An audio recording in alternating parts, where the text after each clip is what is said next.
सादकाबाद के नवाई इलाका रहीम आबाद में 72 अफराद ने मेहनत कश की जिंदगी तंग कर दी।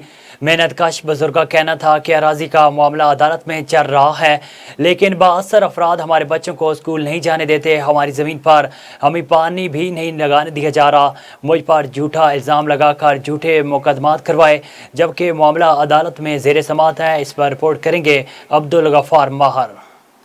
बाद के नवही इलाका रहीमाबाद में 72 अफराद ने बुजुर्ग मेहनत कश की जिंदगी अजाब बना दी।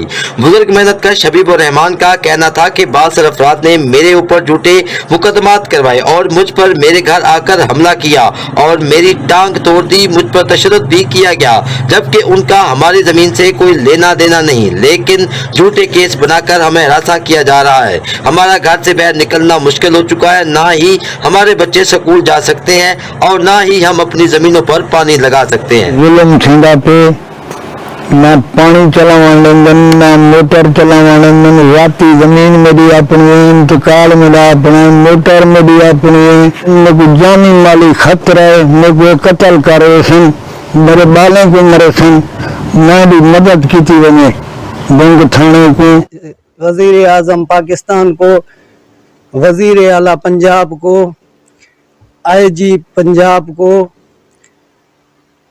DPO रहीम यार खान को, ASP साहब सर्किल भंग को, SHO थाना भंग को, खुदारा हमारी मदद कीजिए। हमारी जान को, माल को, हमारे घर को खतरा है।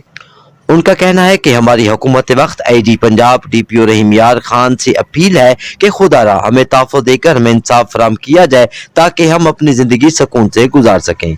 कैमरा टीम के साथ अब्दुल गफ्फार माहर, A1 TV सादिकाबाद।